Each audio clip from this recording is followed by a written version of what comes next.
Alright, so we're just going to open up Excel. Blank document. So we're going to do something slightly different as compared to the last time. So here we're going to write principal. So yours is I think 24,000 something. So I'm going to make mine $35,000. I'm going to make the interest rate be say 20%. And my annual fee is going to be $255. Okay, so I'm just going to change this to $1, change that to $1 as well. Now the interest rate, that's 20% per annum, but I want a daily rate because now your credit card actually gets charged every day.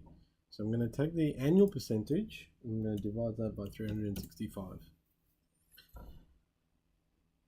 Now what we're going to do is we're going to, under this cell A4, we're going to go month, days, and then we're going to go opening balance,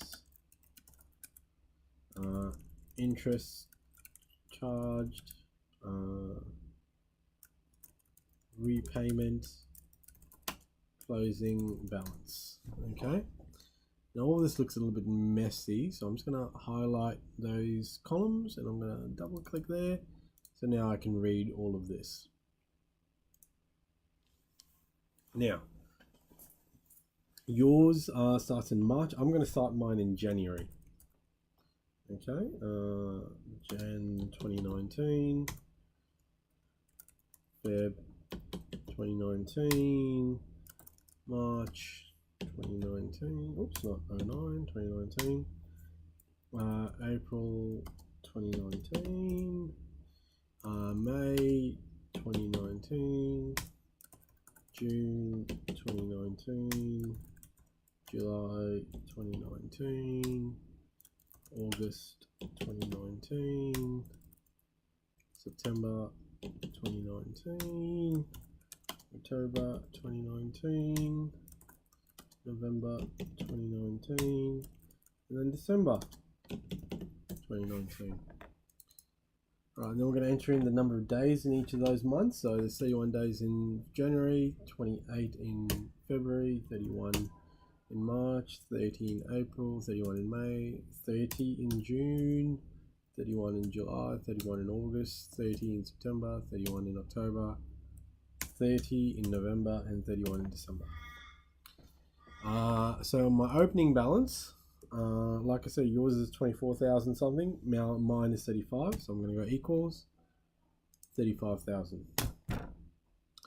The interest charged on that is going to be equal to, now this is where we're going to use the compound interest, and the interest rate we're going to use is this one here, okay, because obviously interest is being charged daily. So we're going to go, now your normal compound interest also gives you your balance at the end. We want only the interest amount, so we're going to have to minus the principal.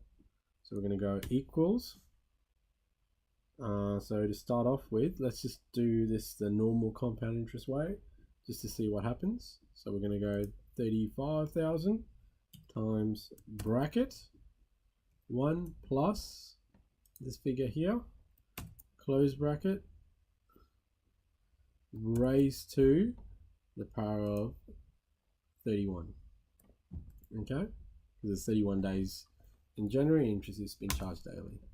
So the figure we're getting there is more than that, okay, which isn't what we want. We actually want the interest charge. So what we need to do is we need to modify the formula.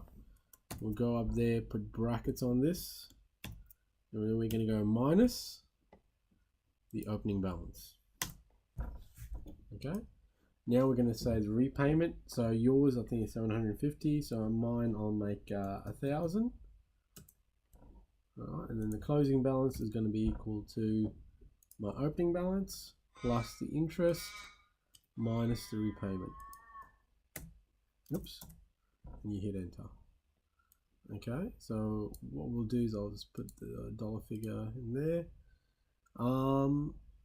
so we've got the closing balance there now. So as you can see, because you paid $1,000, it's a little bit less than the 35 we started off with. Now we're going to go opening balance here. Instead of typing in 34,599.43, we're going to go equals the 34,599.43. Hit enter on that, and we're going to drag this down there. Okay. At the moment, this is zeros basically, but let's not worry about that. That will take care of itself. The interest charged, again, we've already got a formula there. Now, one of the things I didn't do in the formula, when I copy and paste, the way Excel works is instead of getting this daily interest rate here, it's going to go with that.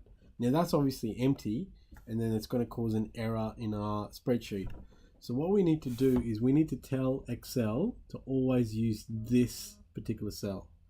To do that, so this cell is E2. So I'm going to go to E2 on my formula there. And I'm going to put a $ in front of the E and a $ in front of the 2. So what I'm doing there is I'm telling Excel to always use that particular cell for this particular formula. Hit enter. And then I'm just going to drag this down to there. Now this is still blank, okay, but don't worry about that. The repayment, I'm going to drag that there, and then the closing balance, I'm going to drag that down there, and then all of a sudden, all of this gets filled in then, automatically. Okay?